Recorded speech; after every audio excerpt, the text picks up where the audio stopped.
ನಮಸ್ಕಾರ. ಮುಖ್ಯಾಂಶಗಳು. ಲೋಕಸಭಾ ಚುನಾವಣೆ, ವಾರಾಣಸಿಯಲ್ಲಿಂದು ಪ್ರಧಾನಿ ನರೇಂದ್ರ ಮೋದಿ ರೋಡ್ ಶೋ, ನಾಳೆ ನಾಮಪತ್ರ ಸಲ್ಲಿಕೆ.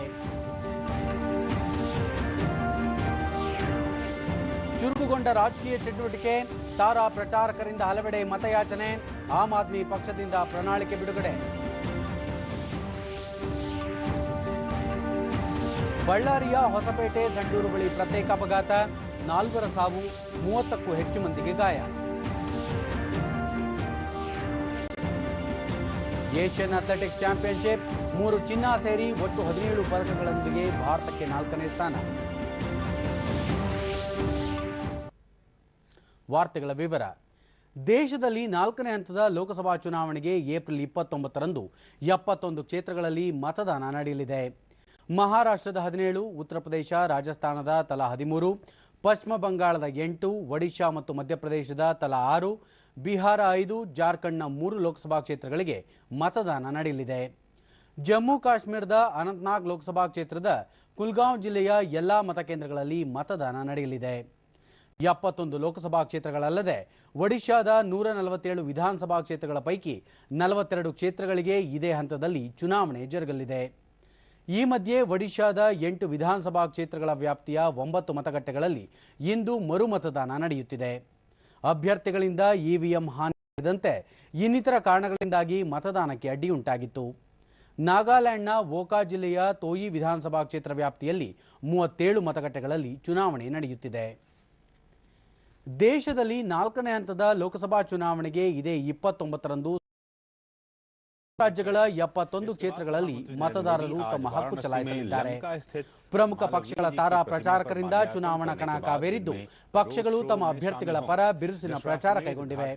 ಪ್ರಧಾನಿ ನರೇಂದ್ರ ಮೋದಿ ಬಿಹಾರ ಮತ್ತು ಉತ್ತರ ಪ್ರದೇಶದಲ್ಲಿ ಚುನಾವಣಾ ರ್ಯಾಲಿ ನಡೆಸಲಿದ್ದಾರೆ. ಬಿಹಾರದ ದರ್ಬಾಂಗ್ ಮತ್ತು ಉತ್ತರ ಪ್ರದೇಶದ ಬಾಂಡಾದಲ್ಲಿ ಸಾರ್ವಜನಿಕ ಸಭೆಯನ್ನುದ್ದೇಶಿಸಿ ಅವರು ಭಾಷಣ ಮಾಡಲಿದ್ದಾರೆ. ನಂತರ ಸ್ವಕ್ಷೇತ್ರ ವಾರಾಣಸಿಯಲ್ಲಿ ರೋಡ್ ಶೋ ನಡೆಸಲಿದ್ದು, ಅದಕ್ಕೂ ಮುನ್ನ ಬನಾರಸ್ ವಿಶ್ವವಿದ್ಯಾಲಯದ ಬಳಿ ಇರುವ ಪಂಡಿತ್ ಮದನ್ ಮೋಹನ್ ಮಾಳವೀಯ ಅವರ ಪ್ರತಿಮೆಗೆ ಮಾಲಾರ್ಪಣೆ ಮಾಡಲಿದ್ದಾರೆ. ನಾಳೆ ವಾರಾಣಸಿಯಲ್ಲಿ ಪ್ರಧಾನಿ ನರೇಂದ್ರ ಮೋದಿ ಉಮೇದುವಾರಿಕೆ ಸಲ್ಲಿಸಲಿದ್ದಾರೆ. ಕಾಂಗ್ರೆಸ್ ಅಧ್ಯಕ್ಷ ರಾಹುಲ್ ಗಾಂಧಿ ರಾಜಸ್ಥಾನದ ಜಾಲಾರೆ, ಅಜ್ಮೀರ್ ಮತ್ತು ಕೋಟಾದ ಬಹಿರಂಗ ಸಭೆಗಳಲ್ಲಿ ತಮ್ಮ ಅಭ್ಯರ್ಥಿಗಳ ಪರ ಮತಯಾಚನೆ ಮಾಡಲಿದ್ದಾರೆ. ಕಾಂಗ್ರೆಸ್ ಪ್ರಧಾನ ಕಾರ್ಯದರ್ಶಿ ಪ್ರಿಯಾಂಕಾ ವಾದ್ರಾ ಉತ್ತರ ಪ್ರದೇಶದ ಝಾನ್ಸಿ ಮತ್ತಿತರ ಕಡೆ ಚುನಾವಣಾ ರ್ಯಾಲಿ ನಡೆಸಲಿದ್ದಾರೆ.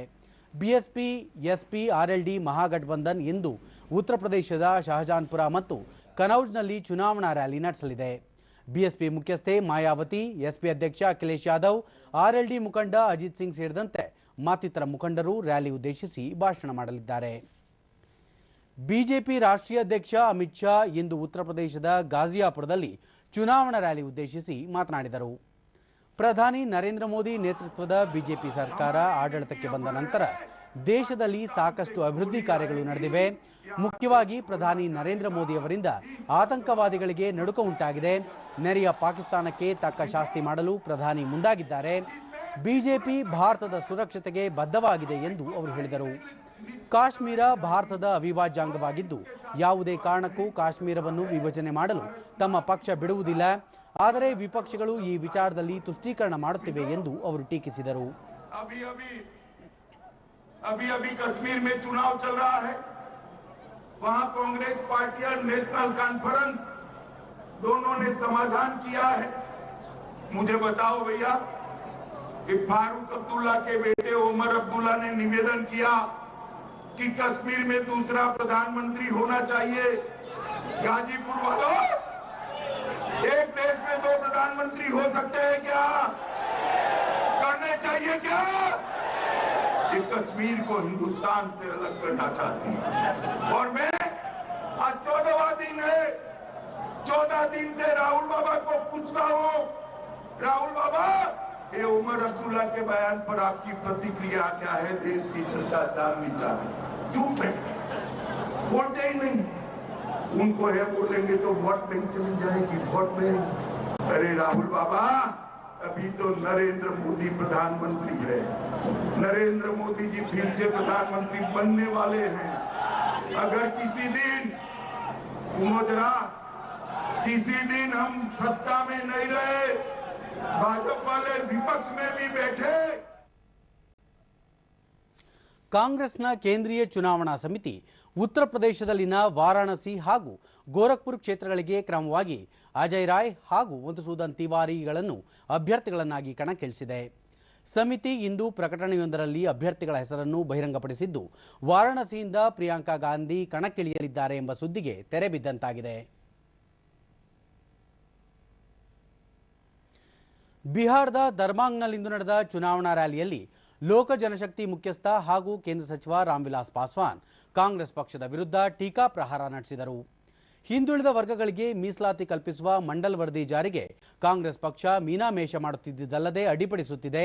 ಆದರೆ ಪ್ರಧಾನಿ ನರೇಂದ್ರ ಮೋದಿ ಅವರು ಹಿಂದುಳಿದ ವರ್ಗಗಳಿಗೆ ಸಾಮಾಜಿಕ ನ್ಯಾಯ ದೊರಕಿಸಿಕೊಡಲು ಮುಂದಾಗಿದ್ದಾರೆ ಎಂದು ಹೇಳಿದರು. ಹಿಂದುಳಿದ ವರ್ಗಗಳ ಜನರ ಬಡತನ ನಿರ್ಮೂಲನೆಗೆ ಕೇಂದ್ರ ಸರ್ಕಾರ ಹಲವಾರು ಯೋಜನೆಗಳನ್ನು ಜಾರಿಗೆ ತಂದಿದೆ. ಸಾಮಾಜಿಕ ಸಾಮರಸ್ಯ, ಬಡತನ ನಿರ್ಮೂಲನೆ, ಭ್ರಷ್ಟಾಚಾರ ನಿರ್ಮೂಲನೆ ಮಾಡಲು ಎನ್ಡಿಎ ಸರ್ಕಾರ ಬದ್ಧವಾಗಿದೆ ಎಂದು ಅವರು ತಿಳಿಸಿದರು. ಕರ್ನಾಟಕ ಸೇರಿದಂತೆ ದೇಶದ ಹಲವೆಡೆ ಈಗಾಗಲೇ 3ನೇ ಹಂತದ ಚುನಾವಣೆಗೆ ತೆರೆ ಬಿದ್ದಿದ್ದು, ಏಪ್ರಿಲ್ 29ರಂದು 4ನೇ ಹಂತದ ಚುನಾವಣೆಗೆ ಆಯೋಗ ಅಣಿಯಾಗಿದೆ. ಇದರ ಜೊತೆಗೆ 4 ರಾಜ್ಯಗಳ ವಿಧಾನಸಭೆ ಚುನಾವಣೆ ನಡೆಯುತ್ತಿದೆ. ಒಡಿಶಾದ 42 ವಿಧಾನಸಭಾ ಕ್ಷೇತ್ರಗಳಿಗೂ ಈ ಹಂತದಲ್ಲಿ ಮತದಾನ ನಡೆಯಲಿದೆ. ಈ ಕುರಿತು ಒಂದು ವರದಿ.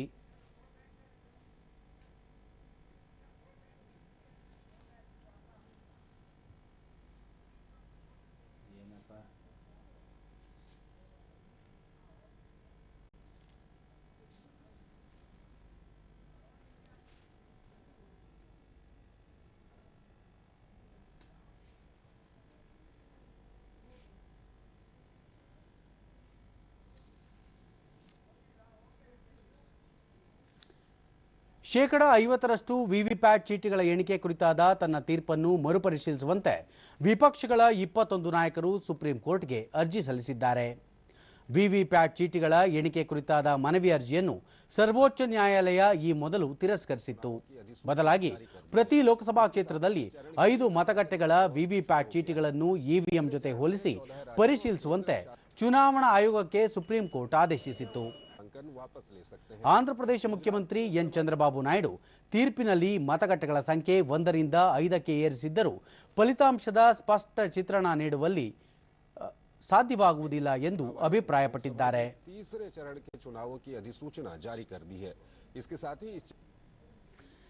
ರಾಜ್ಯದಲ್ಲಿ ಲೋಕಸಭಾ ಚುನಾವಣೆಗೆ ಮತದಾನ ನಡೆದ ಬೆನ್ನಲ್ಲೇ ಕುಂದಗೋಳ ಹಾಗೂ ಚಿಂಚೋಳಿ 2 ವಿಧಾನಸಭಾ ಕ್ಷೇತ್ರಗಳಿಗೆ ಮೇ 19ರಂದು ನಡೆಯಲಿರುವ ಉಪಚುನಾವಣೆಗೆ ರಾಜಕೀಯ ಪಕ್ಷಗಳು ಅಣಿಯಾಗುತ್ತಿವೆ. ಸಚಿವ ಸಿಎಸ್ ಶಿವಳ್ಳಿ ನಿಧನದ ನಂತರ ತೆರವಾದ ಕುಂದಗೋಳ ಕ್ಷೇತ್ರದಲ್ಲಿ ಹಾಗೂ ಚಿಂಚೋಳಿ ಮೀಸಲು ವಿಧಾನಸಭಾ ಕ್ಷೇತ್ರದಲ್ಲಿ ಕಾಂಗ್ರೆಸ್ನಿಂದ ಆಯ್ಕೆಯಾಗಿದ್ದ ಉಮೇಶ್ ಜಾಧವ್ ರಾಜೀನಾಮೆ ನೀಡಿದ ಹಿನ್ನೆಲೆಯಲ್ಲಿ ಚುನಾವಣೆ ನಡೆಯುತ್ತಿದೆ. 2 ಕ್ಷೇತ್ರಗಳ ಅಭ್ಯರ್ಥಿಗಳ ಆಯ್ಕೆ ಕುರಿತು ಬಿಜೆಪಿ ಇಂದು ಕೋರ್ ಕಮಿಟಿ ಸಭೆ ನಡೆಸಿ ಅಂತಿಮ ತೀರ್ಮಾನ ಕೈಗೊಳ್ಳಲಿದೆ. ಕಾಂಗ್ರೆಸ್ ಜೆಡಿಎಸ್ ಮೈತ್ರಿಕೂಟದ ಮುಖಂಡರು ಕೂಡ ಇಂದು ಸಭೆ ಸೇರಿ ಅಭ್ಯರ್ಥಿಗಳನ್ನು ಅಂತಿಮಗೊಳಿಸುವ ಸಾಧ್ಯತೆ ಇದೆ. ಈ 2 ಕ್ಷೇತ್ರಗಳಿಗೆ ಈಗಾಗಲೇ ನಾಮಪತ್ರ ಸಲ್ಲಿಕೆ ಪ್ರಕ್ರಿಯೆ ಆರಂಭಗೊಂಡಿದ್ದು, ಇದೇ 29ರಂದು ಕೊನೆಯ ದಿನವಾಗಿದೆ. ಉಮೇದುವಾರಿಕೆ ಹಿಂಪಡೆಯಲು ಮೇ 2ರಂದು ಕೊನೆಯ ದಿನ. ಮತ ಎಣಿಕೆ ಮೇ 23ರಂದು ನಡೆಯಲಿದೆ.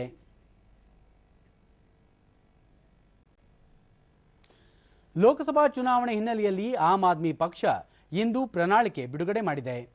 ದೆಹಲಿಯಲ್ಲಿರುವ ಪಕ್ಷದ ಕಚೇರಿಯಲ್ಲಿಂದು ಆಮ್ ಆದ್ಮಿ ಪಕ್ಷದ ಸಂಚಾಲಕ ಹಾಗೂ ದೆಹಲಿ ಮುಖ್ಯಮಂತ್ರಿ ಅರವಿಂದ್ ಕೇಜ್ರಿವಾಲ್, ಉಪಮುಖ್ಯಮಂತ್ರಿ ಮನೀಶ್ ಸಿಸೋಡಿಯಾ ಮತ್ತಿತರ ನಾಯಕರು ಪ್ರಣಾಳಿಕೆ ಬಿಡುಗಡೆ ಮಾಡಿದರು. ನಂತರ ಅರವಿಂದ್ ಕೇಜ್ರಿವಾಲ್, ಭಾರತ ಶ್ರೀಮಂತ ಸಂಸ್ಕೃತಿ ಹೊಂದಿದ್ದು ವಿವಿಧತೆಯಲ್ಲಿ ಏಕತೆ ಹೊಂದಿರುವ ರಾಷ್ಟ್ರವಾಗಿದೆ. ಈ ಬಾರಿಯ ಚುನಾವಣೆ ಪ್ರಜಾಪ್ರಭುತ್ವ ಹಾಗೂ ಸಂವಿಧಾನ ರಕ್ಷಣೆಯ ಚುನಾವಣೆಯಾಗಲಿದೆ. ಇದು ಭಾರತದ ರಾಜಕೀಯ ಇತಿಹಾಸದಲ್ಲಿ ಪ್ರಮುಖ ಪಾತ್ರ ವಹಿಸಲಿದೆ ಎಂದು ಹೇಳಿದರು. 2019 का ये चुनाव भारत के संविधान को बचाने का चुनाव है. भारत कोई 10 साल 20 साल पुराना देश नहीं है. भारत 4000 5000 साल पुराना देश है. भारत की एक बहुत ही रिच संस्कृति है. भारत में ढेरों धर्म के लोग रहते हैं, ढेरों जातियों के लोग रहते हैं. भारत इन सभी विविधताओं में एक है. हम हिंदू हो सकते हैं, हम मुसलमान हो सकते हैं, हम सिख हो सकते हैं, हम इस जाति के हो सकते हैं, हम उस जाति के हो सकते हैं, लेकिन सबसे पहले हम भारतीय हैं. यही पिछले 4000 साल से भारतीय संस्कृति इसी बात की द्योतक है. यही हमारी सबसे बड़ी शक्ति है, भारत की सबसे बड़ी शक्ति है। पिछले 3000-4000 सालों के अंदर भारत पे तरह तरह के हमले हुए, लेकिन वो सारे हमले भारत बर्दाश्त कर पाया क्योंकि भारत एक था। भारत में सभी धर्म के लोग एक थे, भारत में सभी जातियों के लोग एक थे, भारत में सभी क्षेत्र में रहने वाले लोग एक थे, सभी संस्कृति के लोग एक थे, सभी भाषाओं के लोग एक थे। आज हमारी भारत की संस्कृति के ऊपर प्रहार हो रहा है। ಕರ್ನಾಟಕ ಸೇರಿದಂತೆ ದೇಶದ ಹಲವೆಡೆ ಈಗಾಗಲೇ 3ನೇ ಹಂತದ ಚುನಾವಣೆಗೆ ತೆರೆ ಬಿದ್ದಿದ್ದು ಏಪ್ರಿಲ್ 29ರಂದು 4ನೇ ಹಂತದ ಚುನಾವಣೆಗೆ ಆಯೋಗ ಅಣಿಯಾಗಿದೆ. ಇದರ ಜೊತೆಗೆ 4 ರಾಜ್ಯಗಳ ವಿಧಾನಸಭಾ ಚುನಾವಣೆ ನಡೆಯುತ್ತಿದೆ. ಒಡಿಶಾದ 42 ವಿಧಾನಸಭಾ ಕ್ಷೇತ್ರಗಳಿಗೂ ಈ ಹಂತದಲ್ಲಿ ಮತದಾನ ನಡೆಯಲಿದೆ. ಈ ಕುರಿತು ಒಂದು ವರದಿ. ವಿಶ್ವದ ಅತಿದೊಡ್ಡ ಪ್ರಜಾಪ್ರಭುತ್ವ ರಾಷ್ಟ್ರ ಭಾರತದಲ್ಲಿ 17ನೇ ಲೋಕಸಭೆಯ ರಚನೆಗಾಗಿ 7 ಹಂತಗಳಲ್ಲಿ ನಡೆಯುತ್ತಿರುವ ಚುನಾವಣೆಯ ಜೊತೆಗೆ 4 ರಾಜ್ಯಗಳ ವಿಧಾನಸಭೆಗೂ ಚುನಾವಣೆ ನಡೆಯುತ್ತಿದೆ. 175 ಸದಸ್ಯ ಬಲದ ಆಂಧ್ರಪ್ರದೇಶದ ವಿಧಾನಸಭೆಯ ಎಲ್ಲ ಸ್ಥಾನಗಳಿಗೆ, ಅರುಣಾಚಲ ಪ್ರದೇಶದ ಎಲ್ಲ 60 ವಿಧಾನಸಭಾ ಕ್ಷೇತ್ರಗಳಿಗೆ ಮತ್ತು 32 ಸದಸ್ಯ ಬಲದ ಸಿಕ್ಕಿಂ ವಿಧಾನಸಭೆಗೆ ಏಪ್ರಿಲ್ 11ರಂದು ಒಂದೇ ಹಂತದಲ್ಲಿ ಚುನಾವಣೆ ಯಶಸ್ವಿಯಾಗಿ ನಡೆದಿದ್ದು ಅಭ್ಯರ್ಥಿಗಳ ರಾಜಕೀಯ ಭವಿಷ್ಯ ವಿದ್ಯುನ್ಮಾನ ಮತಯಂತ್ರಗಳಲ್ಲಿ ಭದ್ರವಾಗಿದೆ. ಈ ಮಧ್ಯೆ 147 ಸದಸ್ಯ ಬಲದ ಒಡಿಶಾ ವಿಧಾನಸಭೆಗೆ 4 ಹಂತಗಳಲ್ಲಿ ಚುನಾವಣೆ ನಿಗದಿಯಾಗಿದ್ದು ಏಪ್ರಿಲ್ 11ರಂದು 28 ಕ್ಷೇತ್ರಗಳಿಗೆ, ಏಪ್ರಿಲ್ 18ರಂದು 25 ಸ್ಥಾನಗಳಿಗೆ ಮತ್ತು ಏಪ್ರಿಲ್ 23ರಂದು 42 ಕ್ಷೇತ್ರಗಳಿಗೆ ಚುನಾವಣೆ ಪೂರ್ಣಗೊಂಡಿದೆ. 4ನೇ ಹಾಗೂ ಕೊನೆಯ ಹಂತದಲ್ಲಿ ಅಂದರೆ ಏಪ್ರಿಲ್ 29ರಂದು ಉಳಿದ 42 ಕ್ಷೇತ್ರಗಳಿಗೆ ಮಾತ್ರ ಚುನಾವಣೆ ನಡೆಯುವುದು ಬಾಕಿ ಇದೆ. ಆಂಧ್ರಪ್ರದೇಶದಲ್ಲಿ 2014ರಲ್ಲಿ ನಡೆದ ವಿಧಾನಸಭಾ ಚುನಾವಣೆಯಲ್ಲಿ 100ಕ್ಕೂ ಹೆಚ್ಚು ಸ್ಥಾನಗಳಲ್ಲಿ ಜಯ ಸಾಧಿಸಿದ್ದ ತೆಲುಗುದೇಶಂ ಪಾರ್ಟಿ ಟಿಡಿಪಿ ಅಧಿಕಾರದ ಗದ್ದುಗೆ ಹಿಡಿದಿತ್ತು. ವೈಎಸ್ಆರ್ ಕಾಂಗ್ರೆಸ್ ಪಕ್ಷ 66 ಸ್ಥಾನಗಳಲ್ಲಿ ಜಯ ಸಾಧಿಸಿ ಪ್ರತಿಪಕ್ಷವಾಗಿತ್ತು. ಬಿಜೆಪಿ 4 ಕ್ಷೇತ್ರಗಳಲ್ಲಿ ಗೆಲುವು ಪಡೆದಿತ್ತು. ಚಂದ್ರಬಾಬು ನಾಯ್ಡು ಮುಖ್ಯಮಂತ್ರಿಯಾಗಿ ಈಗ 5 ವರ್ಷ ಪೂರೈಸಿದ್ದಾರೆ. 32 ಸದಸ್ಯ ಬಲದ ಸಿಕ್ಕಿಂ ವಿಧಾನಸಭೆಗೆ 2014ರಲ್ಲಿ ನಡೆದ ಚುನಾವಣೆಯಲ್ಲಿ ಸಿಕ್ಕಿಂ ಪ್ರಜಾಸತ್ತಾತ್ಮಕ ರಂಗ ಎಸ್ಡಿಎಫ್ 18 ಸ್ಥಾನಗಳಲ್ಲಿ ಜಯ ಸಾಧಿಸಿ ಸತತ 5ನೇ ಬಾರಿ ಬಹುಮತದೊಂದಿಗೆ ಅಧಿಕಾರ. ಸಿಕ್ಕಿಂ ಕ್ರಾಂತಿಕಾರಿ ಮೋರ್ಚಾ 10 ಕ್ಷೇತ್ರಗಳಲ್ಲಿ ಜಯ ಸಾಧಿಸಿತ್ತು. ಎಸ್ಡಿಎಫ್ನ ಪವನ್ ಕುಮಾರ್ ಚಾಮ್ಲಿಂಗ್ ಮತ್ತೆ ಮುಖ್ಯಮಂತ್ರಿ ಆಗಿದ್ದರು. 1994ರ ಡಿಸೆಂಬರ್ 12ರಂದು ಮೊಟ್ಟ ಮೊದಲ ಬಾರಿಗೆ ಸಿಕ್ಕಿಂ ಮುಖ್ಯಮಂತ್ರಿಯಾದ ಚಾಮ್ಲಿಂಗ್ 25 ವರ್ಷ ನಿರಂತರ ಮುಖ್ಯಮಂತ್ರಿಯಾಗಿ ಹೊಸ ದಾಖಲೆ ಬರೆದಿದ್ದಾರೆ. ಈ ಹಿಂದೆ ಪಶ್ಚಿಮ ಬಂಗಾಳದ ಜ್ಯೋತಿ ಬಸು ಅವರು 1977ರಿಂದ 2000ರವರೆಗೆ 23 ವರ್ಷ ಮುಖ್ಯಮಂತ್ರಿಯಾಗಿದ್ದು ಹಿಂದಿನ ದಾಖಲೆಯಾಗಿತ್ತು. ಇನ್ನು 2014ರ ಚುನಾವಣೆಯಲ್ಲಿ ಅರುಣಾಚಲ ಪ್ರದೇಶದಲ್ಲಿ 60 ಲೋಕಸಭಾ ಕ್ಷೇತ್ರಗಳ ಪೈಕಿ 42ರಲ್ಲಿ ಜಯ ಸಾಧಿಸಿದ್ದ ಕಾಂಗ್ರೆಸ್ ಮತ್ತೆ ಅಧಿಕಾರಕ್ಕೆ ಬಂದಿತ್ತು. ಬಿಜೆಪಿ 11, ಪಿಪಿಎ 5 ಹಾಗೂ ಪಕ್ಷೇತರರು 2 ಸ್ಥಾನಗಳಲ್ಲಿ ಜಯ ಸಾಧಿಸಿದ್ದರು. ಅರುಣಾಚಲ ಪ್ರದೇಶ ರಾಜ್ಯದಲ್ಲಿ ಉಂಟಾದ ರಾಜಕೀಯ ಬಿಕ್ಕಟ್ಟು ಮತ್ತು ರಾಜಕೀಯ ಬೆಳವಣಿಗೆಗಳ ನಂತರ ಫೆಮಾ ಕಂಡು ಮುಖ್ಯಮಂತ್ರಿಯಾಗಿದ್ದಾರೆ. ಇನ್ನು ಒಡಿಶಾದ 147 ವಿಧಾನಸಭಾ ಕ್ಷೇತ್ರಗಳಿಗೆ 2014ರಲ್ಲಿ ನಡೆದ ಚುನಾವಣೆಯಲ್ಲಿ ಬಿಜು ಜನತಾ ದಳ 112 ಸ್ಥಾನಗಳಲ್ಲಿ ಜಯ ಸಾಧಿಸಿ ಅಧಿಕಾರಕ್ಕೆ ಮರಳಿತ್ತು. ಇಲ್ಲಿ ಬಿಜೆಪಿ 12, ಕಾಂಗ್ರೆಸ್ 18 ಸ್ಥಾನಗಳಲ್ಲಿ ಮಾತ್ರ ಗೆಲುವು ಸಾಧಿಸಿತು. ನವೀನ್ ಪಟ್ನಾಯಕ್ ಮತ್ತೆ ಮುಖ್ಯಮಂತ್ರಿ ಆಗಿದ್ದರು. ಈಗ ಈ 4 ರಾಜ್ಯಗಳ ವಿಧಾನಸಭೆಗೆ 17ನೇ ವಿಧಾನಸಭೆಯ ಸಾರ್ವತ್ರಿಕ ಚುನಾವಣೆಯ ಜೊತೆಗೆ ಮತದಾನ ನಡೆಯುತ್ತಿದ್ದು ಮೇ 23ರಂದು ಯಾರು ಸರ್ಕಾರ ರಚಿಸುತ್ತಾರೆ ಎಂಬುದು ನಿರ್ಧಾರವಾಗಲಿದೆ. ಉಪರಾಷ್ಟ್ರಪತಿ ಎಂ ವೆಂಕಯ್ಯನಾಯ್ಡು ಅವರು ಬೆಳಗಾವಿಯಲ್ಲಿ ಇಂದು ಕೆಎಲ್ಇ ಉನ್ನತ ಶಿಕ್ಷಣ ಹಾಗೂ ಸಂಶೋಧನಾ ಸಂಸ್ಥೆಯ ಘಟಿಕೋತ್ಸವ ಸಮಾರಂಭದಲ್ಲಿ ಭಾಗಿಯಾಗಲಿದ್ದಾರೆ. ಇಂದು ನಡೆಯುವ ಘಟಿಕೋತ್ಸವದಲ್ಲಿ ಪದವಿ ಪ್ರದಾನ ಮಾಡಲಿರುವ ಉಪರಾಷ್ಟ್ರಪತಿ ಮುಖ್ಯ ಭಾಷಣ ಮಾಡಲಿದ್ದಾರೆ. ಜಿಲ್ಲಾ ಉಸ್ತುವಾರಿ ಸಚಿವ ಸತೀಶ್ ಜಾರಕಿಹೊಳಿ, ರಾಜ್ಯಸಭಾ ಸದಸ್ಯ ಪ್ರಭಾಕರ್ ಕೋರೆ ಸೇರಿದಂತೆ ಇನ್ನಿತರ ಗಣ್ಯರು ಘಟಿಕೋತ್ಸವದಲ್ಲಿ ಪಾಲ್ಗೊಳ್ಳಲಿದ್ದಾರೆ.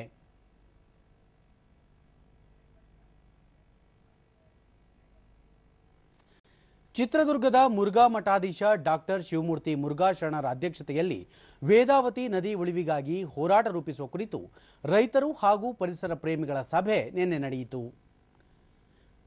ಡಾಕ್ಟರ್ ಶಿವಮೂರ್ತಿ ಮುರುಘಾ ಶರಣರು ಜಲಮೂಲಗಳಾಗಿರುವ ಬಾವಿಗಳು, ಕೆರೆಗಳು, ನದಿಗಳನ್ನು ಉಳಿಸಿಕೊಳ್ಳಬೇಕೆಂಬ ಹೋರಾಟ ಇಂದು ಪ್ರಸ್ತುತವಾಗಿದೆ.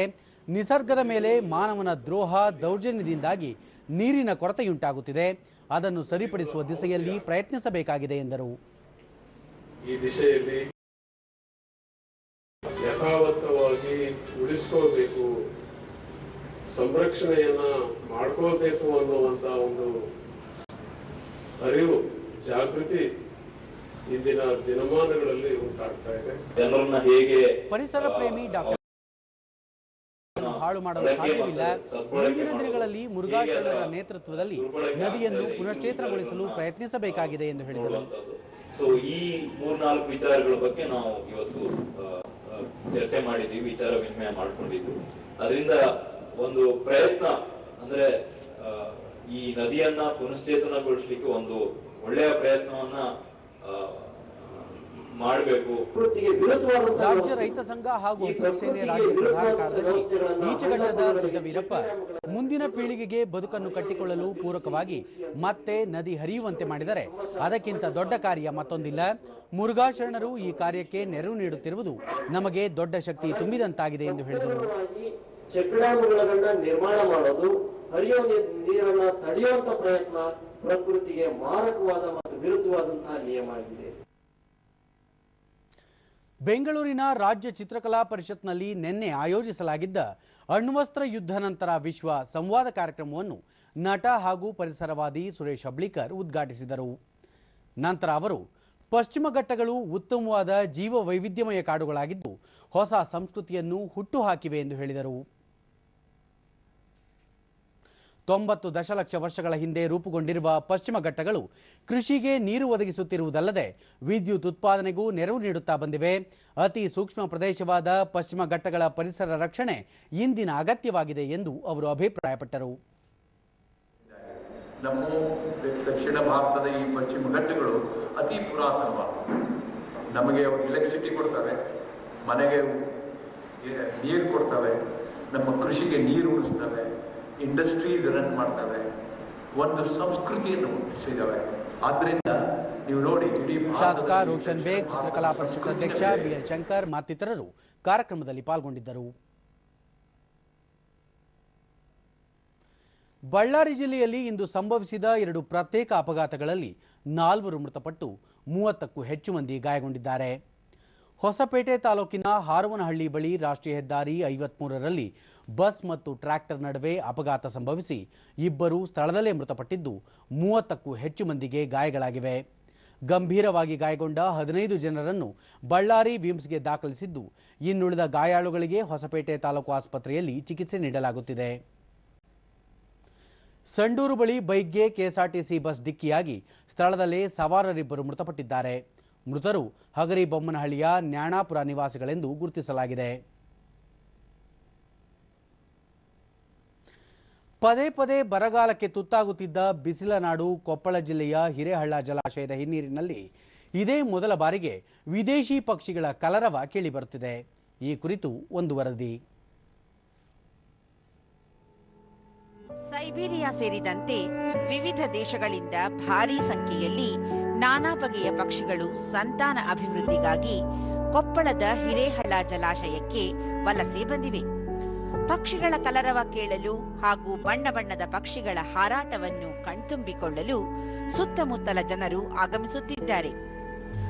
ಅಪರೂಪದ ವಿದೇಶಿ ಹಕ್ಕಿಗಳಾದ ಫ್ಲೆಮಿಂಗೋ, ಬಾರ್ ಹೆಡೆಡ್, ಗೀಚ್ ಡಕ್ ಸೇರಿದಂತೆ ಹಲವು ಬಗೆಯ ಪಕ್ಷಿಗಳನ್ನು ಜಲಾಶಯದಲ್ಲಿ ನೋಡಬಹುದಾಗಿದೆ. ಕೊಪ್ಪಳ ಜಿಲ್ಲಾ ಉಪ ಅರಣ್ಯಾಧಿಕಾರಿ ಯಶಪಾಲ್, ಹಿರೇಹಳ್ಳ ಜಲಾಶಯದ ಹಿನ್ನೀರಿಗೆ ಹಲವು ಬಗೆಯ ವಿದೇಶಿ ಪಕ್ಷಿಗಳು ವಲಸೆ ಬಂದಿವೆ. ಸೈಬೀರಿಯಾ ಸೇರಿದಂತೆ ವಿವಿಧ ದೇಶಗಳ ಹಲವಾರು ಜಾತಿಯ ಪಕ್ಷಿಗಳನ್ನು ಇಲ್ಲಿ ನೋಡಬಹುದಾಗಿದೆ. ಜಲಮೂಲಗಳನ್ನು ಸಂರಕ್ಷಣೆ ಮಾಡಿ ನೀರು ಮಲಿನಗೊಳ್ಳದಂತೆ ಎಚ್ಚರ ವಹಿಸಿದರೆ ಇನ್ನೂ ಹೆಚ್ಚಿನ ಸಂಖ್ಯೆಯಲ್ಲಿ ಪಕ್ಷಿಗಳು ವಲಸೆ ಬರಲು ಸಾಧ್ಯವಾಗುತ್ತದೆ. ಈ ಪ್ರದೇಶವನ್ನು ಪಕ್ಷಿಧಾಮವನ್ನಾಗಿ ಅಭಿವೃದ್ಧಿಪಡಿಸಲು ಸೂಕ್ತ ಕ್ರಮ ಕೈಗೊಳ್ಳಲಾಗುವುದೆಂದು ಹೇಳಿದರು. ಈ ಸಲ ಕೊಪ್ಪಳ ಜಿಲ್ಲೆಯಲ್ಲಿ ಹಿರೇಹಳ್ಳ ಬ್ಯಾಕ್ ವಾಟರ್ಸ್ದಲ್ಲಿ ಬಹಳಷ್ಟು ಪ್ರವಾಸಿ ಪಕ್ಷಿಗಳು ಬಂದಿದ್ದಾವೆ. ಅದರಲ್ಲಿ ಫ್ಲೆಮಿಂಗೋಸ್ ಇದ್ದಾವೆ, ಅದೇ ಥರ ಬ್ಲ್ಯಾಕ್ ವಿಂಗ್ ಡಿಸ್ಟಿಲ್ಟ್ ಇದೆ, ಲಿಟಿಲ್ ರಿಂಗ್ ಪ್ಲೋವರ್ಡ್ ಇದೆ, ಕಾಮನ್ ಸ್ಯಾಂಡ್ ಪೈಪರ್ ಕೂಡ ಇದೆ, ವೈಟ್ ನೆಕ್ಡ್ ಸ್ಟೋರ್ಕ್ ಇದೆ, ಓಪನ್ ಬಿಲ್ ಡಕ್ ಇದೆ, 2 ಥರದ್ದು ಫ್ಲೆಮಿಂಗೋ ಇದೆ, ನಾರ್ದರ್ನ್ ಪಿಂಟೇಲ್, ಪರ್ಪಲ್ ಹೆರೋನ್ ಕೂಡ ಇದೆ, ಅದೇ ಥರ ನಾರ್ದರ್ನ್ ಶೋಲರ್ ಥರ ಒಂದು ಡಕ್ ಇರುತ್ತೆ, ಅದು ಕೂಡ ಕಾಣ್ತಾ ಇದೆ. ವಾಟರ್ ಬಾಡೀಸ್ ಎಲ್ಲ ಸೇವ್ ಮಾಡ್ತಾ ಇದ್ರೆ ಇನ್ನು ಪ್ರವಾಸಿ ಪಕ್ಷಿಗಳು ಬರಲಿಕ್ಕೆ ಸ್ವಲ್ಪ ಇನ್ನು ಚೆನ್ನಾಗಿರ್ತದೆ. ಪಕ್ಷಿ ಪ್ರಿಯ 7 ಕೋಟೇಶ ಬಣ್ಣ ಬಣ್ಣದ ವಿದೇಶಿ ಪಕ್ಷಿಗಳು ಸಂತಾನ ಅಭಿವೃದ್ಧಿಗಾಗಿ ವಲಸೆ ಬಂದಿವೆ. ಇವುಗಳನ್ನು ನೋಡುತ್ತಿದ್ದರೆ ಖುಷಿಯಾಗುತ್ತದೆ ಎಂದರು. ಈ ಪ್ರತಿ 2 ವರ್ಷ ನಮ್ಗೆ ತೀವ್ರ ಬರಗಾಲದಿಂದ ನಮ್ಗೆ ಮಳೆ ಇಲ್ಲದಕ್ಕೆ ಅಲ್ಲಿ ನಮ್ಗೆ ಹೊಳೆ ತುಂಬಿದ್ದಿಲ್ಲ, ನಮ್ಗೆ ಯಾವ ಪಕ್ಷಿ ಬಂದಿದ್ದಿಲ್ಲ. ಈ ವರ್ಷ ಸತತವಾಗಿ ನಮ್ಮ ಪ್ರದೇಶದಲ್ಲಿ ಮಳೆ ಬಿದ್ದಿದ್ದರಿಂದ ನಮ್ಮ ನದಿಗಳ ತುಂಬಿದ್ದರಿಂದ ಈ ವರ್ಷ ಪಕ್ಷಿಗಳ ಸಂತಾನ ಅಭಿವೃದ್ಧಿಗಾಗಿ ನಮ್ಮ ಈ ಹಿನ್ನೀರ ಪ್ರದೇಶಕ್ಕೆ ಬಂದವು.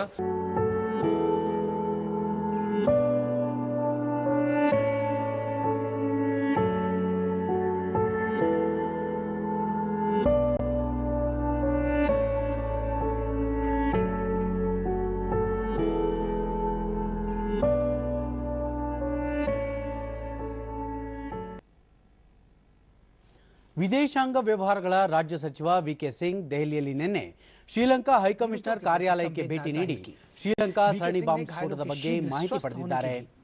ಕೊಲಂಬೋದಲ್ಲಿ ಭಾನುವಾರ ನಡೆದ ಸರಣಿ ಬಾಂಬ್ ಸ್ಫೋಟದಲ್ಲಿ ಮೃತಪಟ್ಟವರಿಗೆ ಸಂತಾಪ ಸೂಚಿಸಿದ ಅವರು ಗಾಯಾಳುಗಳು ಶೀಘ್ರ ಚೇತರಿಸಿಕೊಳ್ಳಲಿ ಎಂದು ಆಶಿಸಿದ್ದಾರೆ. ದ್ವೀಪ ರಾಷ್ಟ್ರ ಶ್ರೀಲಂಕಾದ ರಾಜಧಾನಿ ಕೊಲಂಬೋ ಸೇರಿದಂತೆ ವಿವಿಧ ಭಾಗಗಳಲ್ಲಿ ಸಂಭವಿಸಿದ ಸರಣಿ ಬಾಂಬ್ ಸ್ಫೋಟ ಪ್ರಕರಣಕ್ಕೆ ಸಂಬಂಧಿಸಿ ಸರ್ಕಾರ ಎಲ್ಲ ಅಗತ್ಯ ಬಿಗಿ ಭದ್ರತಾ ಕ್ರಮಗಳನ್ನು ಕೈಗೊಂಡಿದ್ದು ಭದ್ರತಾ ಕಾರ್ಯದರ್ಶಿ ಮತ್ತು ಪೊಲೀಸ್ ಮುಖ್ಯಸ್ಥರ ರಾಜೀನಾಮೆಗೆ ಸೂಚಿಸಲಾಗಿದೆ ಎಂದು ಶ್ರೀಲಂಕಾ ಅಧ್ಯಕ್ಷ ಮೈತ್ರಿಪಾಲ ಸಿರಿಸೇನಾ ಹೇಳಿದ್ದಾರೆ. राष्ट्रपति सिरिसेना ने माना था कि खुफिया सूचनाओं के बावजूद देश का प्रशासन आतंकी हमलों को टालने में नाकाम रहा. राष्ट्रपति ने इस बात पर भी नाराजगी जताई थी कि देश में आतंकी हमलों की संभावनाओं को लेकर मिली खुफिया सूचनाओं के बारे में उन्हें कोई ದೇಶದ ಜನರು ಆತಂಕ ಪಡುವ ಅಗತ್ಯವಿಲ್ಲ. ಶೀಘ್ರವೇ ಮತ್ತಷ್ಟು ಮಂದಿ ಬಾಂಬ್ ದಾಳಿಕೋರರನ್ನು ಪತ್ತೆ ಹಚ್ಚಿ ಕಠಿಣ ಕ್ರಮ ಕೈಗೊಳ್ಳಲಾಗುವುದು ಎಂದು ಅವರು ಭರವಸೆ ನೀಡಿದ್ದಾರೆ. 59 लोगों की जान चली गई. ಶ್ರೀಲಂಕಾದ ರಕ್ಷಣಾ ಖಾತೆ ಉಪಸಚಿವ ರುಮಾನ್ ವಿಜಯವರ್ಧನೆ ಈಸ್ಟರ್ ಹಬ್ಬದ ದಿನದಂದು ಕೊಲಂಬೋ ಸೇರಿದಂತೆ ವಿವಿಧೆಡೆ ನಡೆದ ಬಾಂಬ್ ಸ್ಫೋಟದ ದಾಳಿಯ ಹಿಂದೆ ಮಹಿಳೆ ಸೇರಿದಂತೆ 9 ಮಂದಿ ಆತ್ಮಾಹುತಿ ದಾಳಿಕೋರರು ಸಂಚು ರೂಪಿಸಿದ್ದರು ಎನ್ನುವ ಮಾಹಿತಿ ಲಭ್ಯವಾಗಿದೆ. ಸರಣಿ ಬಾಂಬ್ ಸ್ಫೋಟದಲ್ಲಿ 39 ವಿದೇಶಿಯರಂತೆ 359 ಮಂದಿ ಸಾವನ್ನಪ್ಪಿದ್ದಾರೆ. ಮೃತಪಟ್ಟ 39 ವಿದೇಶಿಯರ ಪೈಕಿ 17 ಮಂದಿಯನ್ನು ಗುರುತಿಸಿ ಅವರ ಪಾರ್ಥಿವ ಶರೀರಗಳನ್ನು ಆಯಾ ದೇಶಗಳಿಗೆ ಕಳುಹಿಸಿಕೊಡಲಾಗಿದೆ ಎಂದರು. ಬಾಂಬ್ ದಾಳಿಯ ಬಗ್ಗೆ ಪೊಲೀಸರು ಹಾಗೂ ತನಿಖಾ ಸಂಸ್ಥೆಗಳು ತನಿಖೆಯನ್ನು ಚುರುಕುಗೊಳಿಸಿದ್ದು 60 ಮಂದಿ ಶಂಕಿತರನ್ನು ಬಂಧಿಸಿ ತೀವ್ರ ವಿಚಾರಣೆಗೆ ಒಳಪಡಿಸಲಾಗಿದೆ ಎಂದ ಅವರು ಮತ್ತಷ್ಟು ಮಂದಿಯನ್ನು ಶೀಘ್ರ ಬಂಧಿಸುವ ವಿಶ್ವಾಸ ವ್ಯಕ್ತಪಡಿಸಿದರು. ಜಮ್ಮು ಕಾಶ್ಮೀರದ ಅನಂತನಾಗ್ ಜಿಲ್ಲೆಯ ಬಿಜ್ಬೆಹಾರ್ ಪ್ರದೇಶದಲ್ಲಿ ಭಾರತೀಯ ಭದ್ರತಾ ಪಡೆ 2 ಭಯೋತ್ಪಾದಕರನ್ನು ಹತ್ಯೆ ಮಾಡಿದೆ. ಕಳೆದ ರಾತ್ರಿ ಬಿಜ್ಬೆಹಾರ್ ಪ್ರದೇಶದಲ್ಲಿ ಭಯೋತ್ಪಾದಕರು ಅಡಗಿರುವ ಖಚಿತ ಮಾಹಿತಿ ಹಿನ್ನೆಲೆಯಲ್ಲಿ ದಾಳಿ ನಡೆಸಿದ ಭಾರತೀಯ ಭದ್ರತಾ ಪಡೆ 2 ಭಯೋತ್ಪಾದಕರನ್ನು ಇಂದು ಬೆಳಗ್ಗೆ ಗುಂಡಿಕ್ಕಿ ಹತ್ಯೆ ಮಾಡಿದೆ. ಅನಂತನಾಗ್ ಜಿಲ್ಲೆಯಲ್ಲಿ ಇಂಟರ್ನೆಟ್ ಸೇವೆಯನ್ನು ತಾತ್ಕಾಲಿಕವಾಗಿ ಸ್ಥಗಿತಗೊಳಿಸಲಾಗಿದೆ. ಹತ್ಯೆಯಾದ ಭಯೋತ್ಪಾದಕರ ಗುರುತು ಪತ್ತೆ ಕಾರ್ಯ ನಡೆಯುತ್ತಿದೆ.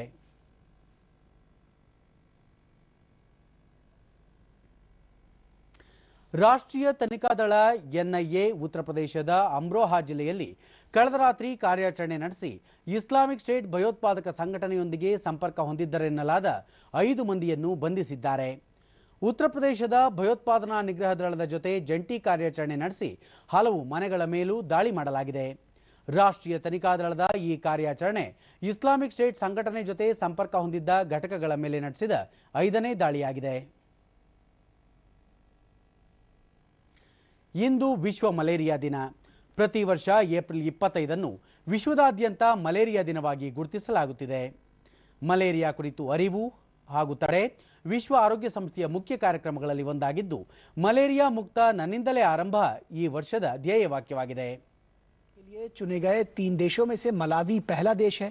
इसका मकसद 2 साल और उससे कम उम्र के 1,20,000 बच्चों का टीकाकरण करना है. ಜಾಗತಿಕವಾಗಿ ಮಲೇರಿಯಾ ಸೋಂಕನ್ನು ತಡೆಗಟ್ಟಲು ಎಲ್ಲ ರಾಷ್ಟ್ರಗಳು ಬದ್ಧವಾಗಿದ್ದು ಇಂದು ಜಗತ್ತಿನ ಹಲವೆಡೆ ಮಲೇರಿಯಾ ಸೋಂಕಿನ ಬಗ್ಗೆ ಜಾಗೃತಿ ಕಾರ್ಯಕ್ರಮಗಳನ್ನು ಹಮ್ಮಿಕೊಳ್ಳಲಾಗಿದೆ. ಈ ಬಾರಿ ಮಲಾವಿಯಲ್ಲಿ ಮೊದಲ ಮಲೇರಿಯಾ ಸೋಂಕು ನಿಯಂತ್ರಣ ಚುಚ್ಚುಮದ್ದು ನೀಡುವ ಕಾರ್ಯಕ್ರಮ ಹಮ್ಮಿಕೊಳ್ಳಲಾಗಿದೆ. ವಿಶೇಷವಾಗಿ 2 ವರ್ಷ ಹಾಗೂ ಅದಕ್ಕಿಂತ ಕಡಿಮೆ ವಯೋಮಾನದ ಮಕ್ಕಳನ್ನು ಈ ಸೋಂಕಿನಿಂದ ಮುಕ್ತಗೊಳಿಸಲು ಕಾರ್ಯಕ್ರಮ ಹಮ್ಮಿಕೊಳ್ಳಲಾಗಿದೆ. ಈ ಬಾರಿ 1,20,000 ಮಕ್ಕಳಿಗೆ ಚುಚ್ಚುಮದ್ದು ನೀಡುವ ಗುರಿ ಹೊಂದಲಾಗಿದೆ. ನಂತರದಲ್ಲಿ ಗಾನಾ ಮತ್ತು ಕೀನ್ಯಾ ದೇಶಗಳಲ್ಲಿ ರೋಗ ನಿಯಂತ್ರಣಕ್ಕೆ ಹಲವು ಕಾರ್ಯಕ್ರಮಗಳನ್ನು ಹಮ್ಮಿಕೊಳ್ಳಲು ಉದ್ದೇಶಿಸಲಾಗಿದೆ. ಉತ್ತರ ಕೊರಿಯಾ ಅಧ್ಯಕ್ಷ ಕಿಮ್ ಜಾಂಗ್ ಉನ್ ಇಂದು ರಷ್ಯಾ ಅಧ್ಯಕ್ಷ ವ್ಲಾಡಿಮಿರ್ ಪುಟಿನ್ ಜೊತೆಗೆ ಮಾತುಕತೆ ನಡೆಸಲಿದ್ದಾರೆ. ಪೆಸಿಫಿಕ್ ಸಮುದ್ರ ತೀರ ಪ್ರದೇಶದಲ್ಲಿರುವ ವ್ಲಾಡಿವೋಸ್ಟಾಕ್ ನಗರದಲ್ಲಿ ಉಭಯ ದೇಶಗಳ ನಾಯಕರು ಭೇಟಿಯಾಗಲಿದ್ದಾರೆ. ಅಮೆರಿಕ ಅಧ್ಯಕ್ಷ ಡೊನಾಲ್ಡ್ ಟ್ರಂಪ್ ಜೊತೆಗಿನ ಶೃಂಗಸಭೆ ವಿಫಲ ಹೊಂದಿದ್ದ ನಂತರ ಕಿಮ್ ಜಾಂಗ್ ಉನ್ ರಷ್ಯಾ ಅಧ್ಯಕ್ಷರನ್ನು ಭೇಟಿ ಮಾಡುತ್ತಿದ್ದಾರೆ. ವ್ಲಾಡಿಮಿರ್ ಪುಟಿನ್ ಜೊತೆಗೆ ಉತ್ತರ ಕೊರಿಯಾ ಅಧ್ಯಕ್ಷರ ಮೊದಲ ಭೇಟಿ ಇದಾಗಿದ್ದು, ಪರ್ಯಾಯ ದ್ವೀಪ ಪ್ರದೇಶದ ಪರಮಾಣು ಸಮಸ್ಯೆ ಬಗ್ಗೆ ಮಾತುಕತೆ ನಡೆಸಲಿದ್ದಾರೆ. ಅಮೆರಿಕಾಗೆ ಇರಾನ್ ಮೇಲೆ ಯುದ್ಧ ಮಾಡುವ ಆಸಕ್ತಿ ಇಲ್ಲ ಎಂದು ಇರಾನ್ ವಿದೇಶಾಂಗ ಸಚಿವ ಮೊಹಮ್ಮದ್ ಜಾವದ್ ಜಾರಿಫ್ ಹೇಳಿದ್ದಾರೆ. अमेरिकी राष्ट्रपति डोनाल्ड ट्रंप ईरान के साथ युद्ध चाहते हैं. जरीफ ने न्यूयॉर्क में संयुक्त राष्ट्र में ईरान के मिशन में दिए गए साक्षात्कार में बताया कि ट्रंप के आसपास के ಅಮೆರಿಕ ಅಧ್ಯಕ್ಷ ಡೊನಾಲ್ಡ್ ಟ್ರಂಪ್ಗೆ ಇಸ್ಲಾಮಿಕ್ ರಾಷ್ಟ್ರದ ವಿರುದ್ಧ ಯುದ್ಧ ಮಾಡುವ ಇಚ್ಛೆ ಇಲ್ಲದಿದ್ದರೂ ಸುತ್ತಮುತ್ತ ಇರುವವರು ಇರಾನ್ ಮೇಲೆ ಕ್ರಮ ಕೈಗೊಳ್ಳುವಂತೆ ಒತ್ತಡ ಹೇರುತ್ತಿದ್ದಾರೆ ಎಂದು ಅಭಿಪ್ರಾಯಪಟ್ಟ ಅವರು, ಅಮೆರಿಕ ಹಾಗೂ ಇರಾನ್ ಮಧ್ಯೆ ಸಂಭವಿಸಿರುವ ಬಿಕ್ಕಟ್ಟನ್ನು ಶಾಂತಿಯುತವಾಗಿ ಬಗೆಹರಿಸಿಕೊಳ್ಳಲಾಗುವುದು ಎಂದು ಅಭಿಪ್ರಾಯಪಟ್ಟರು. समाप्त करने के बाद तेल उत्पादन बढ़ाने की सऊदी अरब की कोई ಬೆಂಗಳೂರಿನ ಚಿನ್ನಸ್ವಾಮಿ ಕ್ರೀಡಾಂಗಣದಲ್ಲಿ ನಿನ್ನೆ ನಡೆದ ಐಪಿಎಲ್ ಕ್ರಿಕೆಟ್ ಪಂದ್ಯದಲ್ಲಿ ರಾಯಲ್ ಚಾಲೆಂಜರ್ಸ್ ಬೆಂಗಳೂರು ತಂಡ ಕಿಂಗ್ಸ್ 11 ಪಂಜಾಬ್ ತಂಡದ ವಿರುದ್ಧ 17 ರನ್ಗಳಿಂದ ಜಯಗಳಿಸಿದೆ. ಮೊದಲು ಬ್ಯಾಟ್ ಮಾಡಿದ ಆರ್ಸಿಬಿ ನಿಗದಿತ ಓವರ್ಗಳಲ್ಲಿ 4 ವಿಕೆಟ್ ನಷ್ಟಕ್ಕೆ 202 ರನ್ ಗಳಿಸಿತು. ಎಬಿ ಡಿವಿಲಿಯರ್ಸ್ ಅಜೇಯ 82 ಹಾಗೂ ಸ್ಟೋಯಿಸ್ ಅಜೇಯ 46 ರನ್ ಸಿಡಿಸಿ ತಂಡದ ಮೊತ್ತ ಹಿಗ್ಗಲು ನೆರವಾದರು. ಗುರಿ ಬೆನ್ನತ್ತಿದ ಪಂಜಾಬ್ ನಿಗದಿತ ಓವರ್ಗಳಲ್ಲಿ 7 ವಿಕೆಟ್ ನಷ್ಟಕ್ಕೆ 185 ರನ್ ಗಳಿಸಲಷ್ಟೇ ಶಕ್ತವಾಗಿ ಸೋಲೊಪ್ಪಿತು. ಈ ಗೆಲುವಿನಿಂದ ಆರ್ಸಿಬಿ ತಂಡದ ಪ್ಲೇ ಆಫ್ ಕನಸು ಇನ್ನೂ ಜೀವಂತವಾಗಿದೆ. ಕತಾರ್ನ ದೋಹಾದಲ್ಲಿ ನಡೆದ ಏಷ್ಯನ್ ಅಥ್ಲೆಟಿಕ್ಸ್ ಚಾಂಪಿಯನ್ಶಿಪ್ನಲ್ಲಿ ಭಾರತ 3 ಚಿನ್ನ, 7 ಬೆಳ್ಳಿ, 7 ಕಂಚು ಸೇರಿ 17 ಪದಕಗಳೊಂದಿಗೆ 4ನೇ ಸ್ಥಾನದಲ್ಲಿದೆ. ಚಾಂಪಿಯನ್ಶಿಪ್ನ ಕೊನೆಯ ದಿನವಾದ ನಿನ್ನೆ ಭಾರತದ ಓಟಗಾರ್ತಿ ಪಿಯು ಚಿತ್ರ 1500 ಮೀಟರ್ ಓಟದಲ್ಲಿ ಚಿನ್ನದ ಪದಕ ಗಳಿಸಿ ಭಾರತದ ಖಾತೆಗೆ ಒಟ್ಟು 3 ಚಿನ್ನದ ಪದಕಗಳು ಸೇರ್ಪಡೆಯಾಗಲು ಕಾರಣರಾದರು. ಪುರುಷರ 1500 ಮೀಟರ್ ಓಟದಲ್ಲಿ ಅಜಯ್ ಕುಮಾರ್ ಸರೋಜ್ ಬೆಳ್ಳಿ ಪದಕ ಗಳಿಸಿದರೆ, ಮಹಿಳೆಯರ 200 ಮೀಟರ್ ಓಟದಲ್ಲಿ ದ್ಯುತಿ ಚಾಂದ್ ಕಂಚಿನ ಪದಕ ಗಳಿಸಿದ್ದಾರೆ. ಕುಸ್ತಿ ವಿಭಾಗದಲ್ಲಿ 5 ಕುಸ್ತಿಪಟುಗಳು ಪದಕ ಗಳಿಸಿದ್ದಾರೆ. ಅಮಿತ್ ದಾನ್ಕರ್ ಮತ್ತು ವಿಕಿ ಬೆಳ್ಳಿ ಪದಕ ಗಳಿಸಿದರೆ, ರಾಹುಲ್ ಅವಾರೆ, ದೀಪಕ್ ಪುನಿಯಾ ಮತ್ತು ಸಮಿತ್ ಕಂಚಿನ ಪದಕ ಗಳಿಸಿದ್ದಾರೆ. ಬ್ಯಾಡ್ಮಿಂಟನ್ನಲ್ಲಿ ಪಿವಿ ಸಿಂಧು, ಸೈನಾ ನೆಹ್ವಾಲ್ ಮತ್ತು ಸಮೀರ್ ವರ್ಮಾ ಗೆಲುವು ಸಾಧಿಸಿದ್ದು, ಚೀನಾದ ವುಹಾನ್ನಲ್ಲಿ ನಡೆಯಲಿರುವ ಪ್ರೀ ಕ್ವಾರ್ಟರ್ ಫೈನಲ್ಸ್ ಪ್ರವೇಶಿಸಿದ್ದಾರೆ. ಕೊನೆಯಲ್ಲಿ ಮತ್ತೊಮ್ಮೆ ಮುಖ್ಯಾಂಶಗಳು.